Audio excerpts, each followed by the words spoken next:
Good evening viewers and welcome to the Art with World. Today we are going to discuss two art forms, dance and theatre, and for discussion we have our guest with us, Zainab Dar. Zainab Dar is a trained theatre director, teacher, and she has also learnt classical forms of dance like Kathak and Bharatanatyam, and she teaches dance as well. Welcome to the show, Zainab. Thank you so much for having me over. How are you? I'm good. How are you? I'm good too. You identify yourself as theatre activist. Yes, I do. What does it mean? Because as a theatre activist, I believe I have the power to create ripples in stagnant water. I try to make this society think, question the axioms of everyday life. What we perceive is normal, it may or may not be normal. What we perceive as healthy for the society, which may or may not be healthy. So I think it's my way of activism. I do not chant slogans, I do not go to rallies, I don't do any. I just do it through my work, through my theatre, through my dance, through whatever medium that I know. I create ripples in the society. Well, we'll keep on discussing this later on, but I would also like to hear from you. What's your journey towards this art forms and how did you learn it, and what are the things which inspired you most? It's a long journey. Maybe one program may not be enough to discuss it, but I'll try to summarize it. Let's try to do it. Let's try to summarize it. My journey, my first exposure to theatre was when I was very young. I used to do street theatre with my father. Yes, he was a professor of English literature in Government College, Lahore. And he introduced me to this magical world where you could change the way people think by doing something in front of them, not by giving them long lectures or giving them long sermons, or by telling them you should do this and you should not do this. You just portray a scene and they will understand. So when I was very young, I did not realize, because I was a kid, I did not realize the power of theatre. I used to do it because I used to love doing it, because I used to love the attention. Everyone would look at me and everyone would say, wow, such a young girl doing theatre. And you know, as a kid, you like that kind of attention. Here in Pakistan, even old people like that. Yes, a lot of them. But when we were beaten by the police for the first time, I was 8 years old. And we were taken to the nearby police station for doing theatre. This is the 80s. I don't need to say more. Okay. Was it just theatre or certain themes in theatre? We were doing theatre on certain laws that we disagreed on. So it was a theatre that we made and we were doing it. And it was then that I realized that this is not a joke, this is something serious. And then I realized the strength of the theatre, because everyone who was watching the theatre came with us to the station and made sure we were out of there in like half an hour or so. Good. So then I realized, oh my God, this is such a powerful tool. And this can be used in so many ways to make this society a better place. So then I started realizing how powerful it was. Initially, I used to do it for the fun of it. But then slowly and gradually, I started understanding the essence of it. And let me tell you, performing arts is like an addiction. Because there are so many ways in which you can say what you want to say. You can say it through a song, you can say it through a piece of poetry, you can say it through a piece of prose, a short story, an act, dance. You don't need to be boring at all. So that is when I decided that this is what I want to do. But then I was a girl. I was a girl child. And I lost my father at a very young age. I was 12. And there was no male member in the house. And even though I wanted to pursue my passion, my mother had only one concern, which every mother has. What will people say? Yeah, I understand. That there is no male member in the house and the girls are just, dancing their way through life.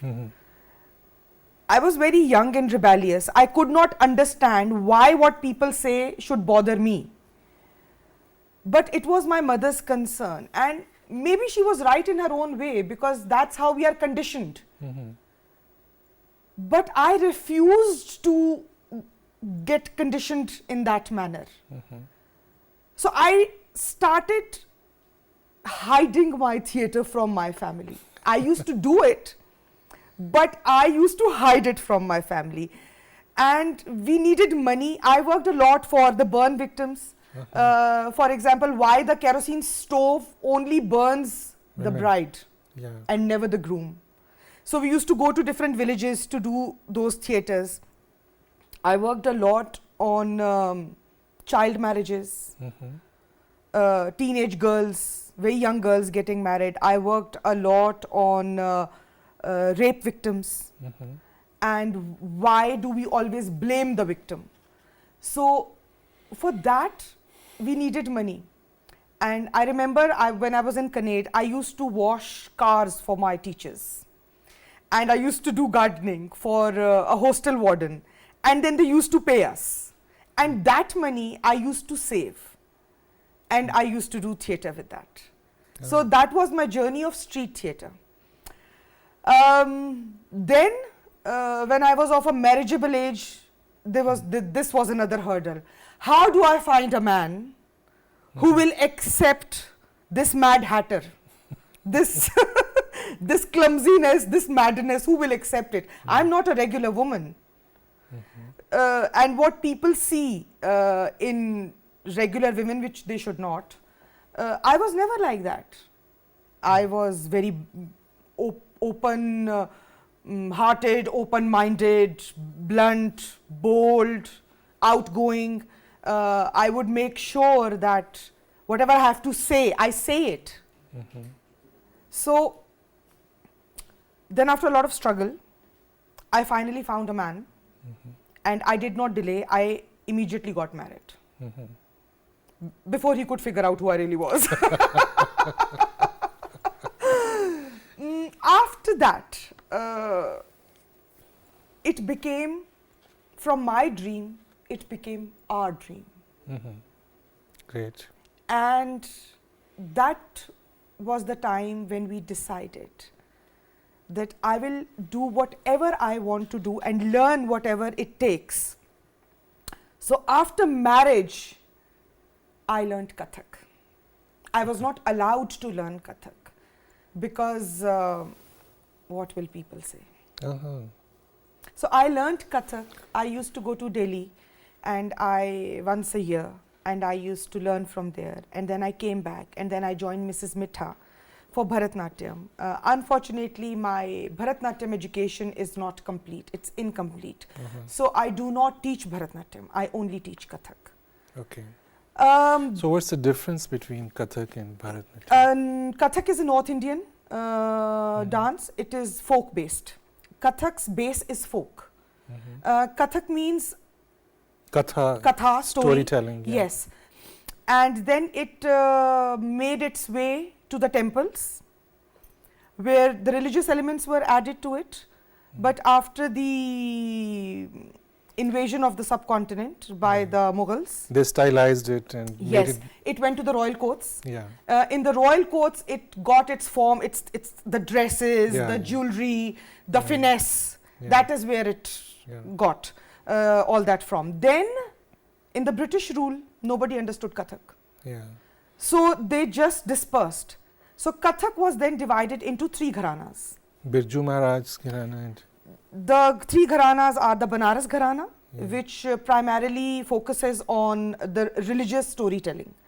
Then you have the Jaipuri gharana, which has very sharp movements, and it's more like a war kind of a Kathak, brisk movements, quick spins. What I teach is the Lucknowi gharana of Kathak, which is more about abhinay, the act itself, and emotions and words and how to portray words. This is Kathak. Bharatnatyam is South Indian. It's based on Carnatic music. Okay. Yeah. And Wajid Ali Shah also contributed in Lucknowi style. Yes, because when he used to, he was one of those figures who promoted Ghazal, Ghazal Gaiki, and Kathak on Ghazal gave Kathak its current look, where the act itself and how to emote on words is very important. Okay. So yes, all thanks to him that he brought Ghazal to us, and now people actually dance on Ghazals also. Okay. So where did you learn theatre from? My learning of theatre is from the streets. I learnt from the streets. I've been doing it since 8, when I was 8. So I learnt, and believe me, when I started reading about it, I realized that I was using a lot of method acting, which is the Stanislavski technique, where you use internal memories, your past incidents to create an emotion. You also try to go and live in a place to feel how it feels like, to develop your character. I was doing a lot of that. And then I polished my skills by practicing them. Okay. So I'm a self-taught theatre director, and I've been doing a lot of street theatre. But in Islamabad, when I got married, I moved to Islamabad. I decided to bring theatre to stage. And the first play I staged in Islamabad was Bhagat Singh.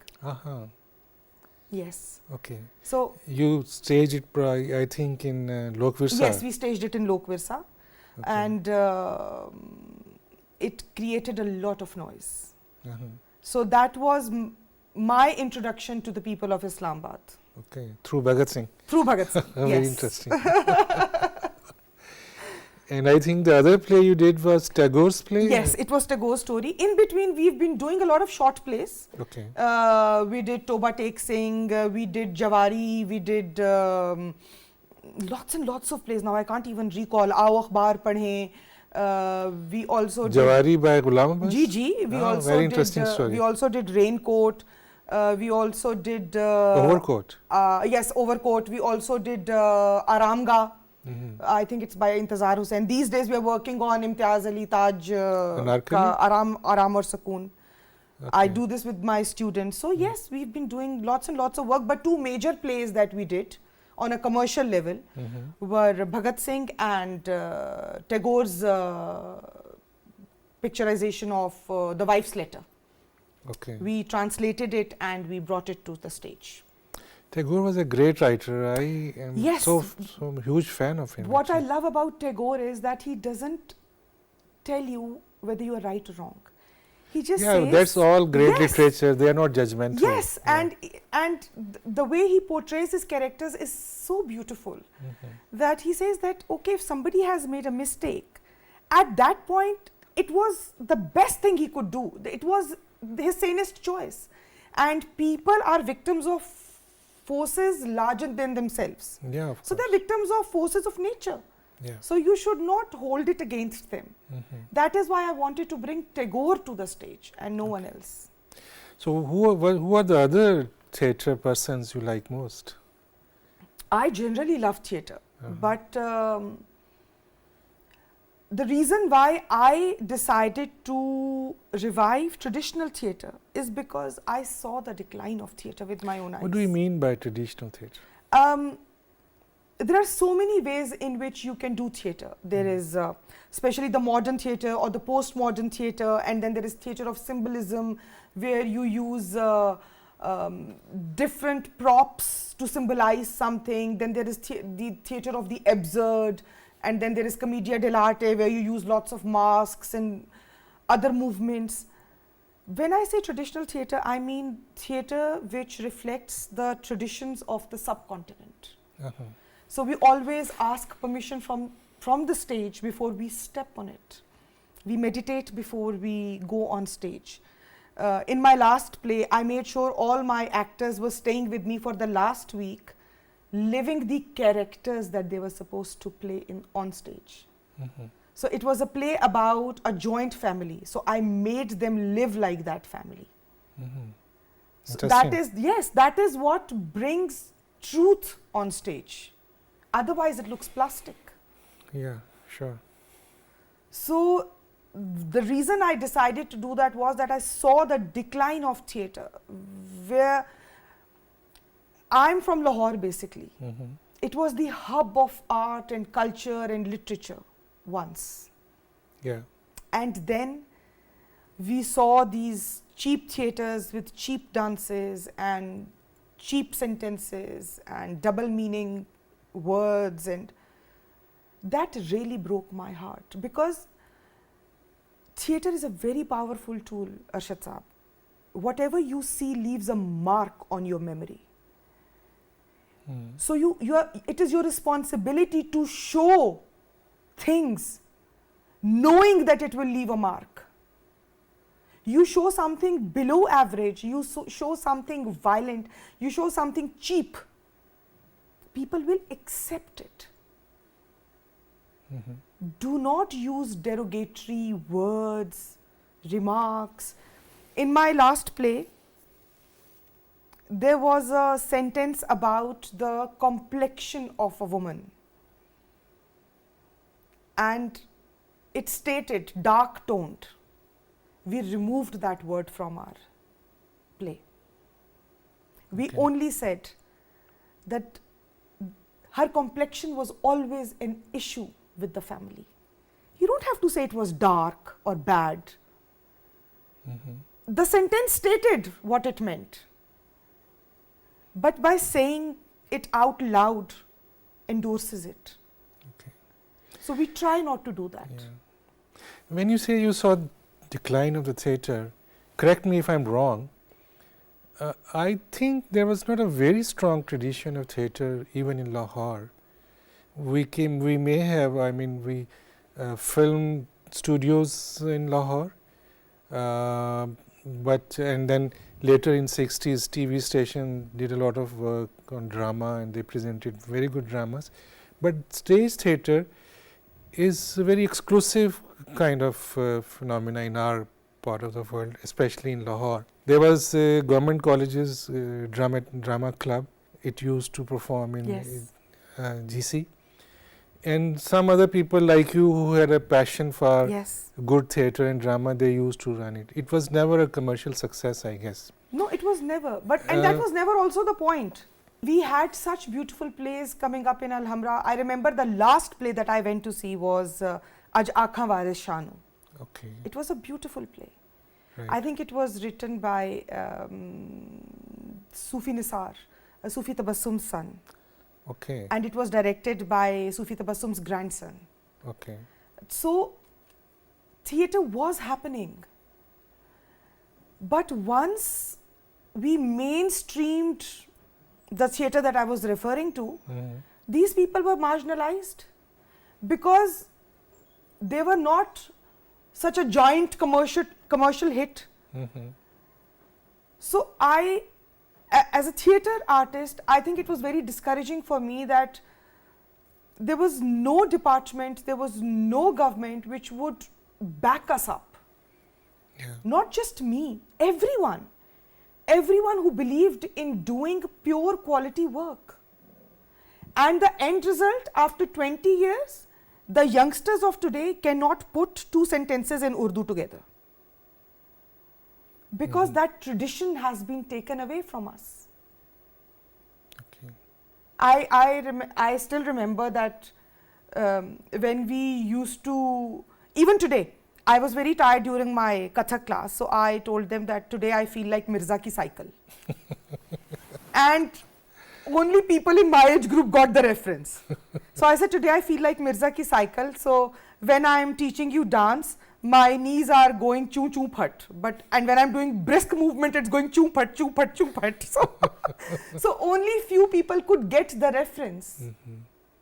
Nobody gets the reference ki cycle ke kutte fail hona, what does it mean? Because that tradition has been taken away from us. What we read is something we forget very easily. But when there is an image in front of us, when there is an act, why have we not forgotten Varis? Why have we not forgotten Angan Teda? Why have we not forgotten these wonderful, wonderful plays, Dhoop Kinare? Why have we not forgotten them? Because they have left a mark on us. So, that is when I decided that I will at least attempt to revive all that. Well, that's a great job. In fact, just doing theatre is a very revolutionary thing here, yes, because they are not very rich Especially traditions. When you are touching topics that are that are not allowed to be touched. Yeah. Yes, it is. Okay.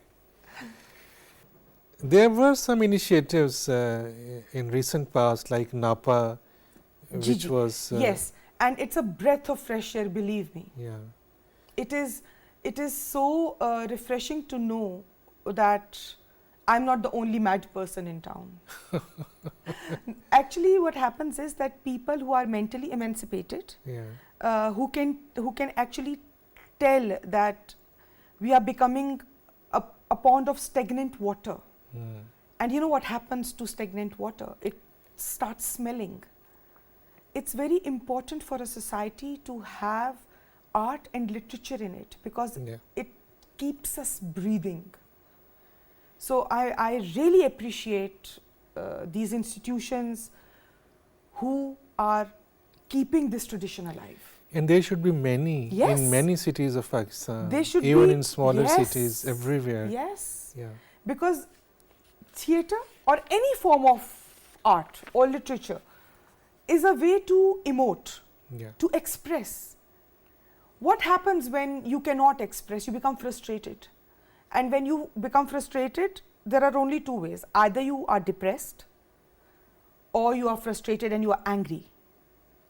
And I think this country has seen enough depression and enough aggression. Yeah. You just referred to the period of 80s in our earlier discussion.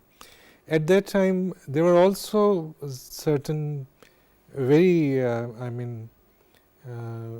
very expert people who had started this political theatre, or theatres which had some message, like Aslam Azhar Sahab on his through his Dastak platform. He did Glelius play by Bertolt Brecht. That was wonderful. And I think in those days doing these plays was very difficult. I was very young at that time. I was a little girl, but I could see the stress on the faces of our team members, because it's like we are hiding and running and doing something at the same time. So I know how it feels. And maybe that's why I just believe and keep on doing what I'm doing, because I've seen the worst. Because I've seen that scare on people's faces, and along with that scare, the determination to do it also. So that's the beauty of art, that it survives in the best and the worst of times. It ends up surviving. Yeah, there are many people who suffered a lot because of their street theatres and the message they wanted to convey, like Safdar Hashmi, who was in India, who was assassinated while he was doing a street theatre. I have a lot of cracked bones in my body also, because happens to all of us.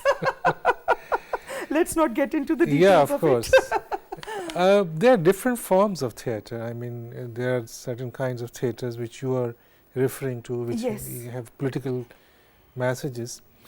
I mean, I believe that every art form does have some meaning, that message, whatever it may be ambiguous, it may not be very much clear. But do you think that its function of art or its function of theatre to always convey some message? To be very frank, people do theatre for entertainment only also, which is okay. Entertaining people is also giving them some relief.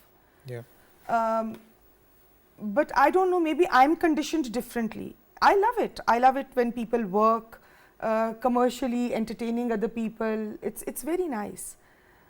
But I personally feel that if you have this skill and a platform and the means to do something, so entertainment with a message is better than just entertainment.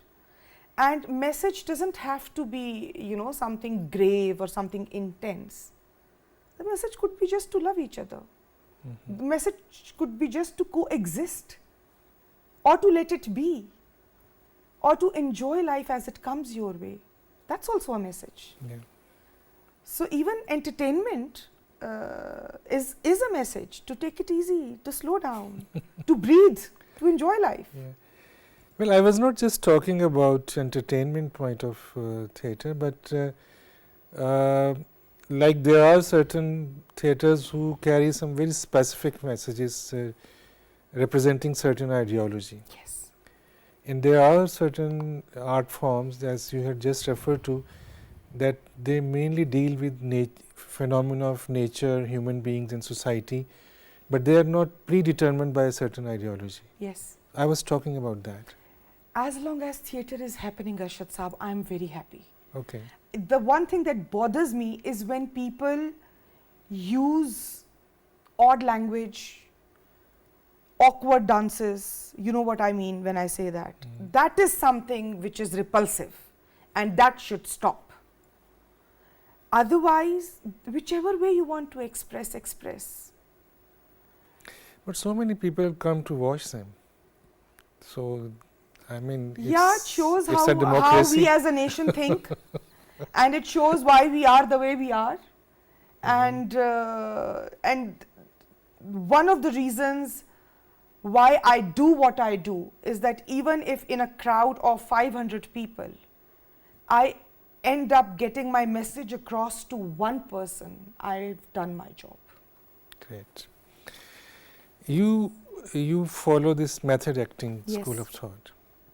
How does it feel that for a certain period of time you actually live the characters you are going to perform, and then when it ends up you have to come back to normal life? What's that experience of going into that character and then coming back to your normal life? In the beginning it's very difficult because the emotion prevails. It clings to you, it grows on you. But when I teach theatre, I always tell my students that an actor is like an empty vessel, and the role that you are doing is something that you fill the vessel with. So you need to empty yourself from inside, which means that you need to remove yourself from within to imbibe the character that you are playing. So in the beginning it's difficult, but over time you get used to it. So I remember in my previous play we had a hiccup. Our lead actress who was playing the younger me left us 3 weeks before the final show. And it was so difficult for us to find and train a new person. And she just left. I was playing the 15 years older person, the mature person. So we couldn't find anyone else. So the decision was that I will do both the roles. Now how it was, in the beginning it was a nightmare because there was a scene where I was crying on stage and then 10 seconds later I was sitting reading the letter. So you're crying, and I cry naturally, I don't use glycerine. You're crying, so your throat and your voice is all muffled, and so I kept a glass of water there. So before narrating the letter, I drank 2 sips, and it becomes very tough to get in and out of the role. But with time, you find it a little more manageable. I will not say that the role does not affect you or it grows. It does. It does, especially when you are living it. I was living the character of a woman who is mentally emancipated, but nobody listens to her.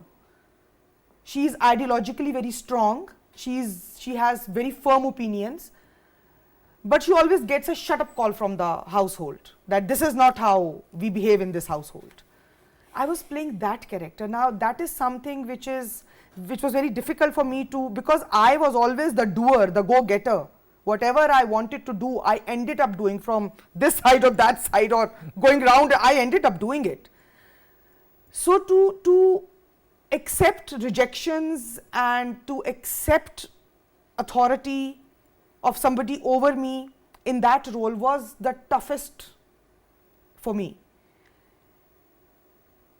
It affected me for a while, but then I got used to it, that I have to get in and out of that character. So it happens, it's tough, it's not that easy. Okay. Yeah. And how is your experience as an instructor, a teacher of theatre? Arshad Saab, it's wonderful, because when I teach these young people, I see so much hope for theatre, because if I have a class of 30 children and there are 3 people who are very excited about it, it's wonderful. It's wonderful, because initially people used to say, all right, so you are a theatre activist. Okay. So what do you do exactly? I'm a theatre activist. I do theatre. I'm a performing artist. Okay, okay. That's wonderful to know. But what's your job? This is my job. No, but how do you earn? So in our country, performing arts is still a hobby. It's not a profession for youngsters. But it's so good to see that there's so many people who want to follow this path, who want to do it, who want to learn it.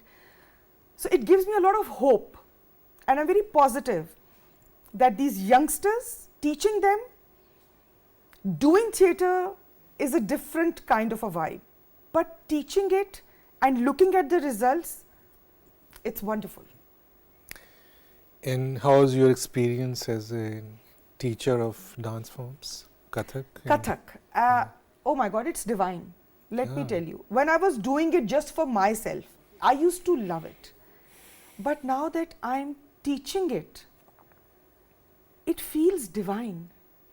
Believe me, it's like I can see magic happening in front of my eyes, and it's beautiful. And I've got a beautiful set of students. There are 10 people in my class now, all age groups, because I think my oldest student is 56 years old. Really? Yes. So I can also be a student? Of course. We teach all genders, all body types, and all age groups. So it's wonderful. Initially it was difficult, because explaining people the essence of Kathak is very difficult. In this country, people perceive Kathak as a Bollywood dance. It's something that they see in movies. It's not. Like in Zainab Dar. Yes. Okay. Kathak is not just dance, it's a lifestyle. It's the way you live your life, it's the way you conduct yourself, it's the way you speak, it's the way you carry yourself, it's the way you balance your sentences, because all the time that rhythm is going on in your head. So it has transformed me as a person, and now I see my students getting transformed in a very positive and healthy way, and trust me, it is divine. I love teaching Kathak. So do you think there are trends, people are interested in learning dance forms now? Or? Yes, which is a very positive change that I have seen. I started my class with 2 students. When? 2 years ago. Okay. And now we are 10. So when I started my class, it was just two students, and people used to come, but I used to ask them only 2 questions. First of all, how did you know about our platform? Second, why do you want to learn Kathak? Now the answer to why do you want to learn Kathak is my filtration as who to welcome and who to apologize to. We regret it, we can't teach you. So when people ask me these questions, can you lose weight while doing Kathak? So I just take a step back and I tell them, I've been doing it for 20 years. Then people ask me, when can I dance like such and such actress in Bollywood? So then I say, I'm a mere human being. I cannot do what God didn't do. So I'm very sorry. then is it a good form of exercise? No, it's not. I mean, of course, you do exert and your body gets toned up and all, but if you're learning Kathak as an exercise, go join a gym. Yeah. So it's a struggle telling people that Kathak is an art form. It's not cardio, or it's not Zumba, or it's not Bollywood, or it was very frustrating in the beginning. But now when people see our work, that we do pure Kathak, our choreography is also Kathak based. So now things are better. It's easier for me to explain, because it took me 1 year to train my students to be able to do something, to show something. And now that we are able to show, and when people see, now they know what Kathak is. The first challenge is, if you've noticed, I'm not leaning back. I can't lean back. I can't crouch. My back starts hurting because we are tuned to sit straight. Yeah. My palms are tuned to be straight. I use my hands when I'm talking, because we are used to talk with our hands. This is how you imbibe Kathak. It's a meditation. It's very spiritual. It keeps you grounded. It keeps you closer to your roots. When you ask permission from the ground to step on it, when you ask blessings from above to begin, this is the tradition of Kathak, that everything, you have to be so humble that you have to ask permission from all the elements of nature. These are 5 elements of nature on our fingers. You bring them together. This is the unity. This is who you are. That is the beauty of Kathak, which we are now bringing to people. And I'm so happy that I have 10 wonderful students who understand the essence of Kathak in 2 years. This is the change we have created. In the coming years, I have more hope. More people will join, more people will know about the spirit of Kathak. That's my idea. People should know what dance is. People look at dance as something totally different, where dance is something totally different. It's the way to express yourself.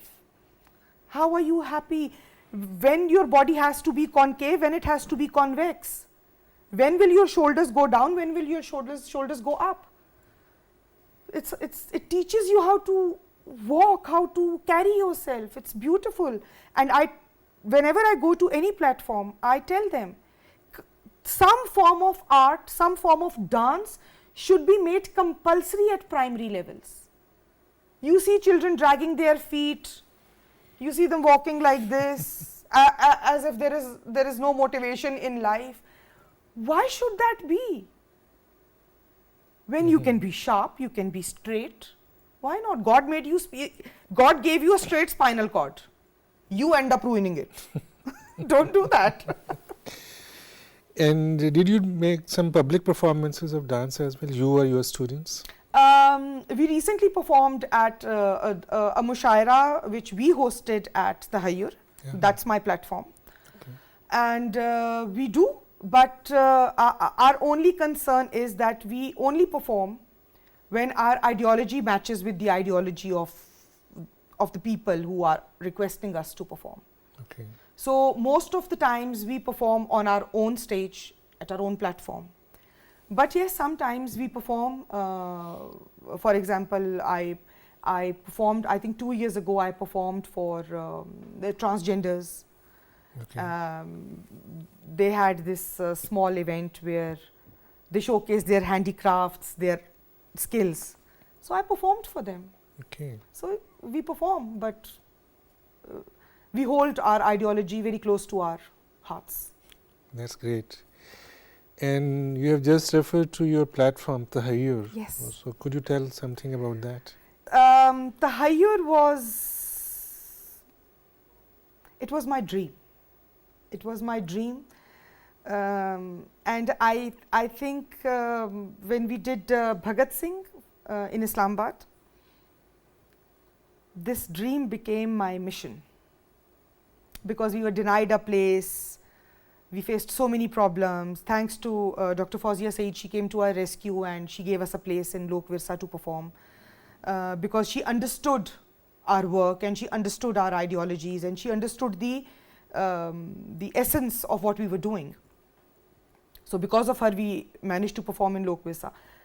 After that performance, I realized that if you want to speak the truth without sugarcoating it, no one will give you a platform. So I decided to create my own space. So I was constructing a house. I stopped the construction and I told them, dig deeper. I need a basement which we will convert into our own hall and we will make our own platform there. And 3 years ago, we created Tahayyur. Okay, we were talking of Tahayyur. So what are the other events or activities you perform on this platform? Tahayyur is a multifaceted platform. We teach Kathak, we do theatres, we do music circles, we do recitals, we do poetry sessions, we do storytelling. We do lots and lots of it. Whatever we find interesting and worth doing, we do it. Great. We don't hold back. You should not. And how about while you are doing theatre, you use dance form as well? Yes. When I started theatre, I realized that if I have to direct it, I need to know everything about it. So I need to know how to use music, I need to know how to use, I need to know a little bit about writing, I need to know how to orate, I need to know how to sing, I need to know how to dance, I need to know how to position myself. Learning dance makes you a better actor because your movements are sharper, your angles are better, you know how to walk around the stage. So on a personal level, I think Kathak has polished me as an actor, as a director, because I can clearly see placements, I can visualize them. So yes, so at Tahayyur we try to bring all that to life. Okay. And what are your other interests? Like you have told me you write poetry. Yes, sometimes I write poetry. Which language? Punjabi and Urdu. More in Punjabi, less in Urdu, but yes. Sometimes people get shocked because when you look at me, and then I tell them I write in Punjabi, they're like, really, you know Punjabi? And I'm like, yes, of course I do. I'm from Lahore. So yes, I think it's about time that we break this stereotype also, that people who talk or write in Punjabi are Pendus. We need to break this. So I'm breaking this. No one thinks them Pendus. I mean, you have no idea what happens in schools these days. I have a teenager who goes to school, and when he says something in Punjabi, he used to. Then I told him that this is your mother tongue. Your mother speaks it. Yeah. Own it. And now he speaks it. He doesn't care. With this, we are trying to mainstream not just Urdu but regional languages. At Tahayyur, when we are hosting a mushaira, if somebody wants to recite a poem in Sindhi, our stage is open. Be our guest. If you want to recite in Pashto, our stage is open. Be our guest. We just request them to translate it for the rest of the audience also, so that they understand what you are saying. So we are trying to mainstream all of this. English is something that we need to learn, but English is not our language. We need to celebrate our languages. And that's the whole ideology behind Tahayyur, our languages. So yes, we try to do that. So I write in Urdu and in Punjabi. And yes, I would like to say I'm an accidental poet. Yeah, interesting. Well, you have done a great job while doing all this thing. But what about now? I mean, do you think there are challenges or there are opportunities for these performing arts like dance and theatre? there are challenges are always going to be, and challenges are there in every field.